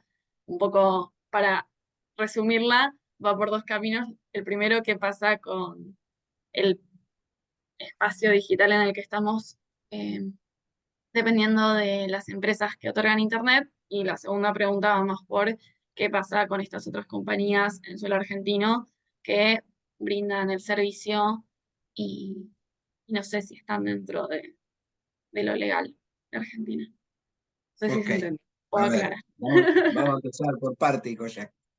Tema ley de medios que la nombraste, es verdad. Yo tuve una participación muy activa en la coalición por una comunicación democrática, que armamos los 21 puntos para desarrollar la ley. Después hice una revisión sobre el tema, antes de ser presentada, sobre el tema digital en la ley, y el 1 de marzo, ese fantástico 1 de marzo, de la presidenta Cristina Fernández de Kirchner anunció que la iba a presentar. Yo estaba en México justo discutiendo eso en un foro internacional, y me largué a llorar por lo que significaba después de 4 años de trabajo fuertísimo para que eso salga. Starlink. Yo creo que es el gran... es un moto que todavía no se entendió, que es... Starlink tiene un esquema de servicios que no entran a las ciudades. Tiene un esquema de servicios que tiene que ver más con la internet rural. Es caro, por ahora es caro, pero la visión es una visión de internet satelital entregada a zonas rurales. El problema tiene que ver con cuál es el negocio de Starlink. Porque hay otras pequeñas empresas que dan ese servicio en los campos, y yo no conozco ningún campo que no tenga internet hoy. Todos los campos tienen internet. Entonces, ¿cuál sería la ventaja comparativa cuando vos ves que tampoco te da muchísimos más megas que cualquier empresa que esté en un pueblo y le lleve por aire internet a estos? De hecho, lo mismo que está pasando en Chapalmalal, van por aire y le dan servicio al barrio por aire. 3 megas, pero lo tienen. No hay diferencia. Ahora, yo creo que Starlink, el gran negocio de Starlink, y me preocupa muchísimo que el presidente hoy tenga una reunión con Elon Musk en Estados Unidos, hoy o mañana. No sé cómo es la agenda, no la terminé de ver hoy. Pero tiene una reunión con él, a solas. ¿De qué van a hablar? Además de que se sacará una foto egocéntrica y dirá que Elon Musk lo quiere mucho y que él se siente bien, porque lo quieren. El problema más grave que me preocupa es Arsat, y que Arsat termine siendo en una persona que tiene grandes negocios en el espacio, y que tiene grandes negocios en la estructura de comunicación satelital, que terminen siendo, esta empresa termine siendo parte de Elon Musk. Y hoy yo les hice hincapié en algo que tiene que tenerlo muy en cuenta. La empresa Arsat no tiene precio. No tiene precio. No la podemos valuar. No hay forma. La querían vender en 800 millones a Carlos Slim, de Claro. Era como regalársela. 800 millones es un regalo. Él pagó 400 millones por el 5G en Argentina. Una parte del 5G, 100 megas, para entregar 5G en Argentina. Dividido entre 3 oferentes. 4 con Arsat. Elon Musk, sin participar de eso, tendría una parte del 5G, que ya vale 400 millones, dijimos. Y después los satélites, más el derecho de orbitar, y la referencia del espacio donde tienen. El espacio fue... Nosotros tuvimos que ir a competir por el espacio, le ganamos a Gran Bretaña por el espacio. Tuvimos que ir a competir el Estado Nacional para que nos den un espacio donde poder tener nuestros satélites. Entonces eso también se lo vamos a entregar, para que orbiten los satélites de Elon Musk. Estamos haciendo una transferencia de negocios, una transferencia de dinero y una transferencia de tecnología a una persona que ni siquiera es argentino. Porque si vos decís, bueno, mirá, se lo llevó otro argentino, y decís, bueno, de última que se llevó un argentino, pero ni siquiera eso. Entonces me preocupa muchísimo. YouTube, los videos que no se ven. Después dijiste algo sobre los servidores, no, sobre Internet y la nacionalidad, bueno, mirá, Territorio. Internet es universal. Sí, ¿Cómo? Se había mencionado como territorio digital.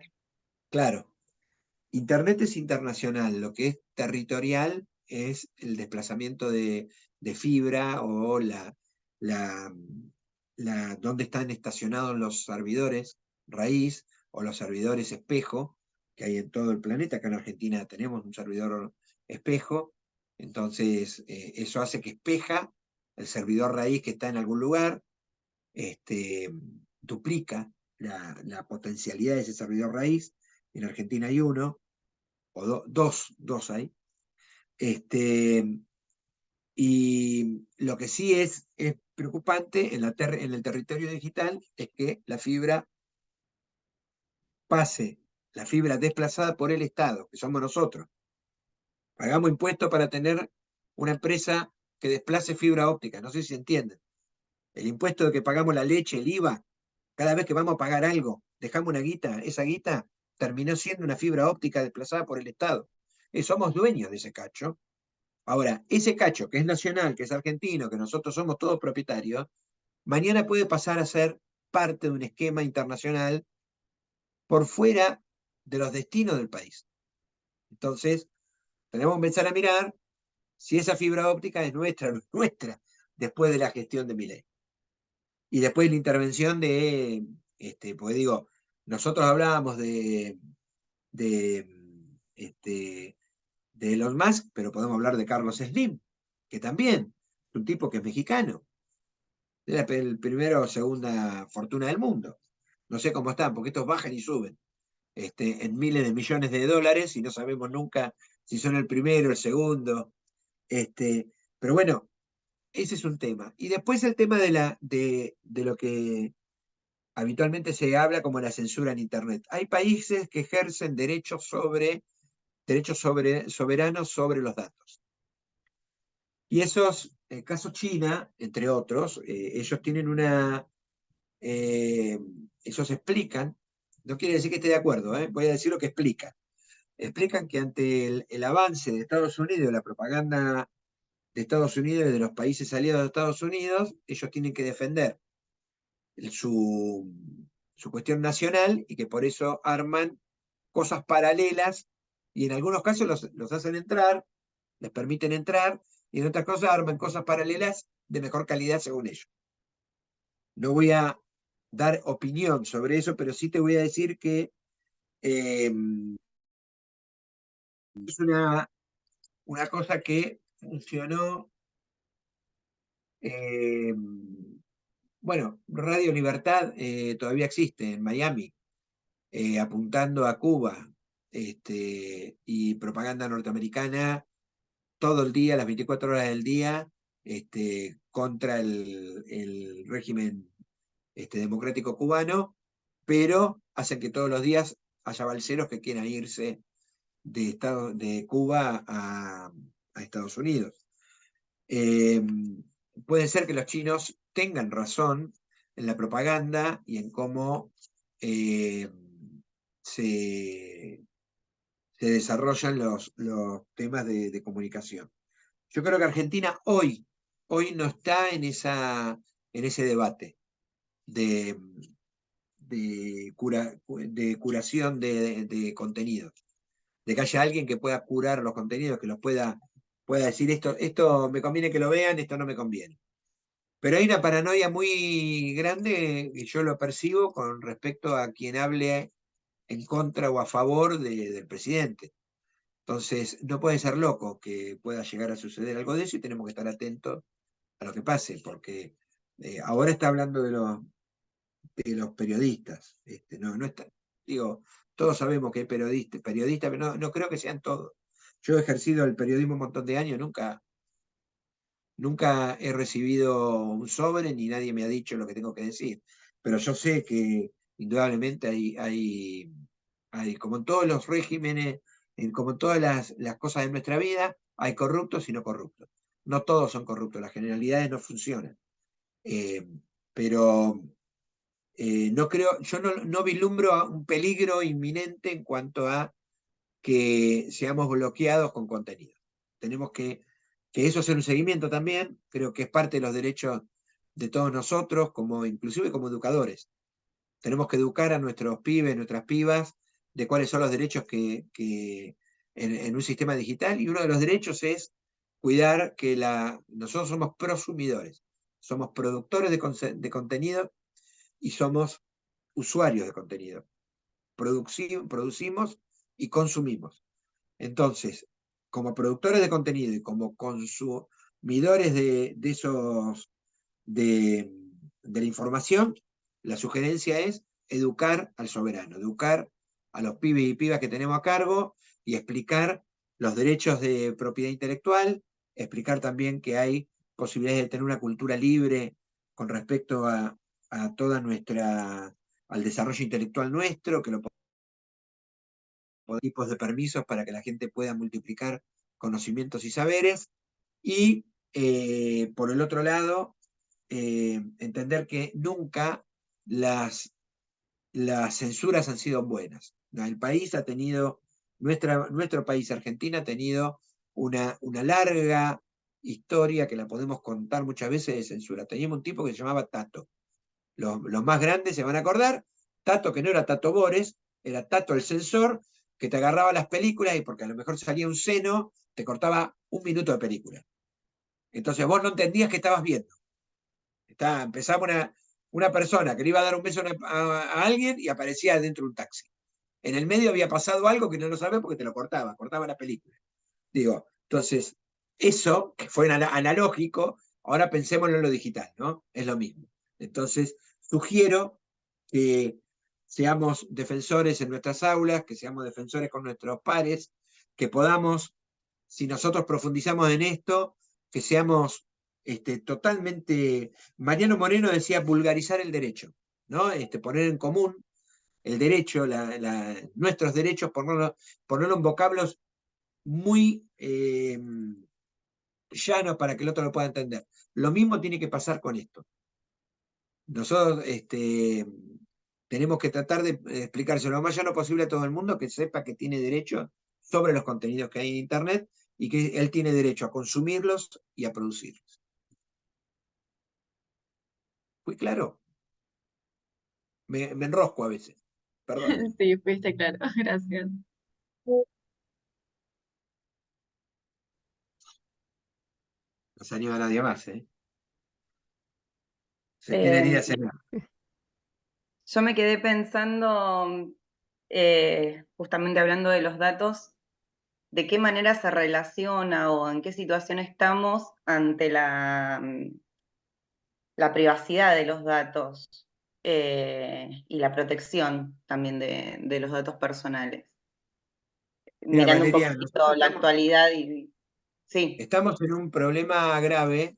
Si vos lo viste, este verano hubo una empresa que vino a sacarnos datos del iris, que eso también son datos personales, y eso va a vulnerar en muy breve, pero les digo muy breve, el acceso bancario de muchas personas. Todas esas personas que fueron a recibir ese dinero no era gratuito. Nosotros estábamos entregando el iris, es único, es como la huella digital, pero mejor.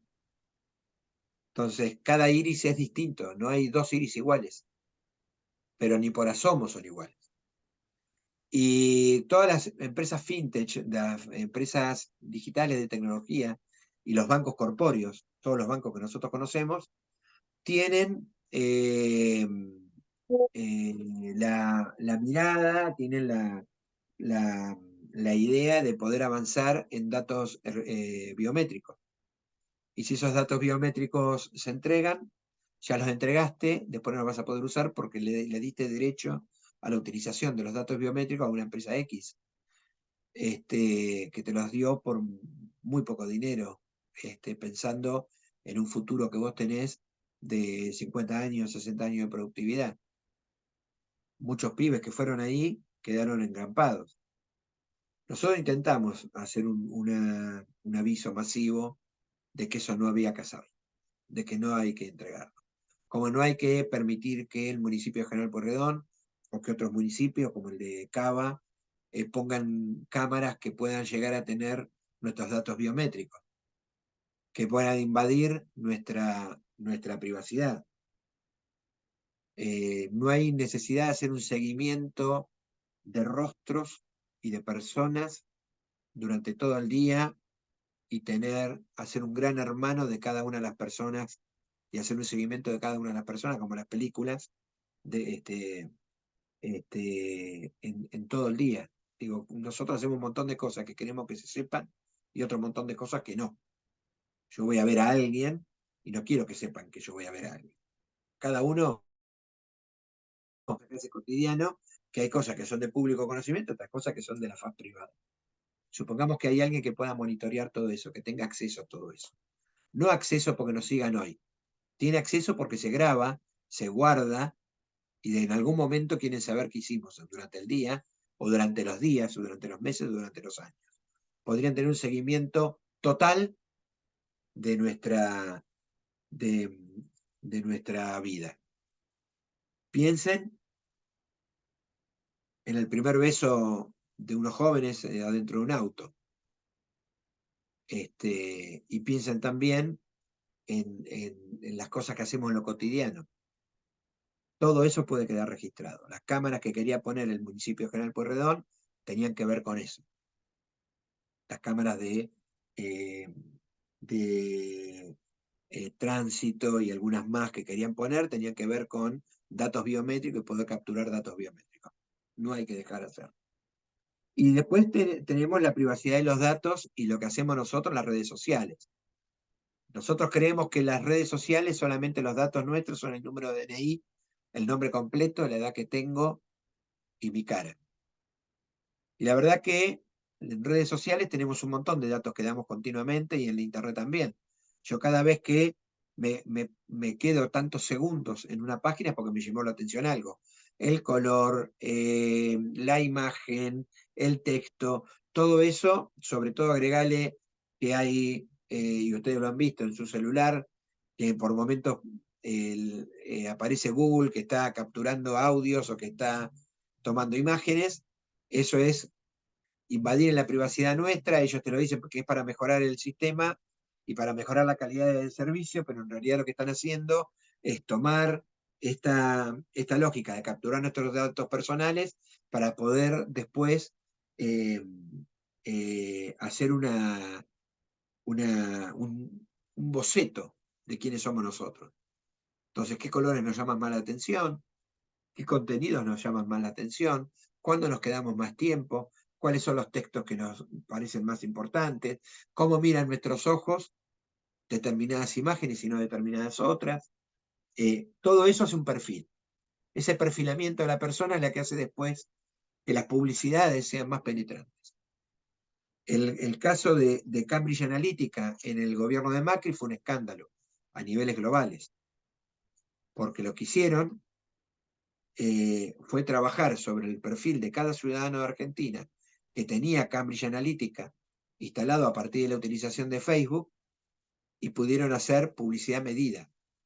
Cada uno de nosotros recibió una publicidad distinta, donde nos pegaba en los lugares más íntimos nuestros y definía posiciones nuestras. Lo mismo puede estar pasando ahora. Sobre todo si, por ejemplo, la reunión que va a tener Elon Musk con Milei termina siendo el pase de todos esos datos, de cómo nosotros nos manifestamos y cómo pueden hacer un seguimiento y un perfilamiento de lo nuestro. Por eso también, otra de las cosas que hay que empezar a pensar son los derechos digitales. Parte de los derechos digitales es tener la privacidad de los datos y cómo lo podemos hacer en el aula. Esto debería ser lo primero que hagamos. En el aula, lo primero que hagamos, yo lo hago en mi aula, explicar los derechos digitales. Mínimamente algunas cosas, para que los alumnos entiendan y comprendan en qué lugar están, hacia dónde hay que ir, cómo hay que hacerlo, cuáles son mis derechos y cuáles son mis obligaciones. Cosas básicas, no profundizar mucho, pero cosas básicas, para que quede para que esté dentro nuestro. Después eso, la evolución del tiempo, uno se va dando cuenta, mirá, digo, después de esta charla seguramente han quedado cosas. A cada uno de nosotros nos quedaron cosas. Preguntas que ustedes me hicieron a mí y cosas que dije yo. Entonces ustedes van a tomar alguna de estas cosas y van a tener algún cuidado o van a tener alguna mirada más crítica sobre alguna cosa que pase. Estoy seguro que de acá, cuando vean el tema ARSAT y cuando vean el cierre de ENACOM, van a entender cuál es el problema. Van a comprender qué hay atrás del cerrar ENACOM. No tiene sentido. Un lugar que recepcionaba la discusión, porque cada argentino podía llamar y decir, me están facturando mal el teléfono. Ahora no tenés dónde decirlo. No hay. No sé si lo comprenden. Pero ahora la empresa los puede bolsiquear y si te gusta bien y si no también. Ahora va a haber un aumento más de telecomunicaciones. ¿Dónde van a ir a discutirlo? O sea, no es que había ñoquis. Había gente trabajando porque nos estaban choreando. Bueno, ahora pusieron al zorro adentro del gallinero. No tenemos posibilidad de otra cosa. Perdón que volví a esos temas, pero estoy muy sensible con eso. Es muy difícil salirse de ahí porque creo que bueno, es un año muy especial donde justamente nos atraviesan todas estas cuestiones. Bueno, yo no sé si alguien quiere hacer algún comentario más, pero un poquito para ir arrimando el cierre, porque ya Sergio hace 2 horas que casi que estás con nosotros y no te queremos eh, robar mucho más tiempo. Y de alguna manera estas últimas intervenciones nos fueron llevando, ¿no?, a algo que es lo que el corazón de este encuentro y un poco el corazón de lo que es la perspectiva de nuestra asignatura, que es tecnología educativa, que es poder volvernos un poco más críticos o más críticas y también poder hacer intervenciones que aporten a tener mayor responsabilidad, que aporten a una soberanía en sentido amplio, no solamente digital, pero en definitiva creo que hoy quedó claro que la soberanía digital es parte de la soberanía toda. Y bueno, un poco la pregunta es, bueno, que fuiste diciendo algunas líneas, ¿no? De cómo podemos hacer, primero como ciudadanas, ciudadanos, y segundo como profesionales de la educación para aportar a esta defensa de los derechos, a concientizar cuáles son esos lugares de participación. Vos hablaste del foro, ¿no? Bueno, próximamente también sé que se viene el Día Mundial de Internet, y no sé si ahí hay intervenciones donde se puedan estar, digamos, eh, la mayoría de nosotros somos trabajadoras, trabajadores, estudiantes, tenemos familia, cada vez tenemos como menos espacios o tiempo para poder ocuparnos, pero también cuando uno escucha estas posibilidades, alguno puede llegar a participar y formarnos en esto. Así que no sé si querés compartirnos alguna de estas actividades próximas en las que podamos participar o en forma individual o en forma colectiva como asignatura para seguir formándonos en esto. Miren, ahí voy a hacer rápido esto. Por un lado, participar. Digo, cada uno de nosotros somos microlíderes, tenemos una red social, cada uno estamos en una red social, y cuando nosotros hablamos hay alguien que nos pone me gusta, lo comparten. Cada cosa que nosotros decimos tiene peso en una microestructura que es nuestro entorno digital. Entonces, es importante eso. Es importante que en nuestras aulas nosotros hablemos. Es importante que nosotros vayamos entendiendo que en el territorio digital, como en el territorio común y corriente, no hay diferencias y que nosotros, nuestra obligación como ciudadanos que viven en democracia, es participar. De alguna forma tener que participar, no es ir a votar. Ir a votar es una cosa que hacemos cada 2 años, pero vivir la democracia es la participación activa.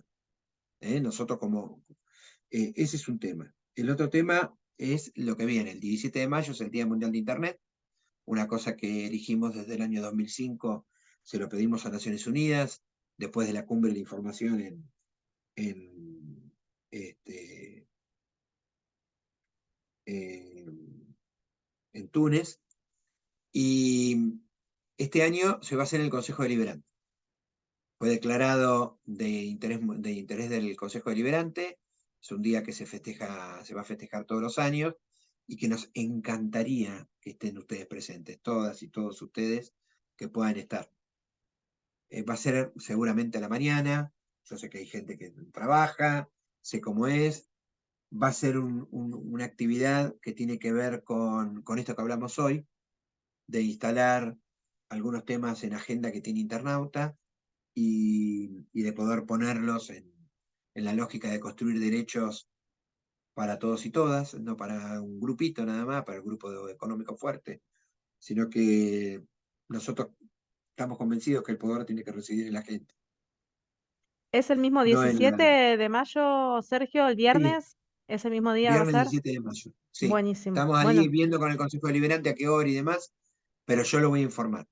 sí, por Este, favor, y vamos a estar atentos igual. así a lo mejor algunas y algunos de ustedes pueden estar. Una, Y una el tema pregunta, una pregunta, sí, Sergio. ¿Va a ser en la sesión del Consejo Deliberante? Porque se va a cuando hacer yo una te sesión especial conocí por a esto. vos, fue en el 2017, en una reunión, un 17 de mayo, en el Consejo Deliberante, pero no era Sí. sesión. Ahora va a ser una sesión. No, las sesiones son los jueves, creo, pero se va a hacer una sesión especial por este tema. Estamos haciendo un recorrido para que estén todos los bloques. Habitualmente hay un bloque que siempre nos acompaña y los demás, a lo mejor te vienen uno o dos. Estamos Ah, trabajando bloque por bloque porque nos parece que es muy importante que estén todos, que nos escuchen, que claro. puedan escuchar a la gente si hay alguien que quiere participar y hablar y decir lo que les parece. Este, pero sobre todas las cosas porque hay cosas que se están destruyendo, digo, y me parece que a lo mejor hay que decir algunas cosas. O por lo menos dejar sentado en algún lugar, eso queda grabado, y que haya un compromiso por parte del Poder Ejecutivo y del Legislativo de poder avanzar en lógicas de cuidado de los ciudadanos digitales. Digo, y lugares de participación. Aquellos y aquellas que les interese eh, participar pueden venir internauta, está abierta las puertas. Pueden de ahí pegar un salto y si les interesa la cuestión internacional, acompañarnos en ese proceso internacional que es muy rico, que es muy profundo, que tiene muchas aristas, que nosotros siempre creemos que es necesario que haya mucha más gente involucrada en la gobernanza de Internet. Nos parece que es un lugar fantástico. No siempre se viaja, yo tengo la posibilidad de viajar porque tengo un cargo, pero si no tuviera un cargo, que voy a elecciones y cada 2 años me tengo que poner en valor si puedo representar o no. Yo he pasado por varios lugares dentro de ICANN, pero eso se rota, no siempre estoy en el mismo lugar, por lo tanto, pero siempre hay lugar para que alguien pueda estar, siempre necesitamos la voz de un argentino o argentina en esos lugares, si a alguien le interesa de todo lo que estamos acá, la política internacional, hay un gran político argentino que decía que la única política la verdadera política era la política internacional. Si alguien entiende que está bueno esto de la política internacional, fantástico. Si alguien entiende que se puede plantear política internacional a partir de estructuras en el segmento de la educación y tecnología, hay espacios, no en ICANN, pero sí en el IGF. Entonces podemos hacer un linkeo para estar ahí, o en la Net Mundial, o en la cumbre de información. Hay un montón de lugares para poder ver desde lo exterior. En lo interior hay un montón de trabajo para hacer, falta muchísimo. Argentina necesita empoderarse en más derechos, así que aquellos que se quieran empoderar, que entiendan que el empoderamiento del usuario, del ciudadano digital es importante, las puertas de Internauta están abiertas. Bueno, maravilloso. Bueno, Muy creo que bien, con esto podemos ir cerrando, salvo que alguien esté están con agotadas. alguna cosita que le haya quedado ahí en la punta de la lengua o algún comentario. Y si no, Sergio, bueno, volverte a agradecer año tras año, cada vez el agradecimiento es mayor y siempre es una alegría contar con tu presencia.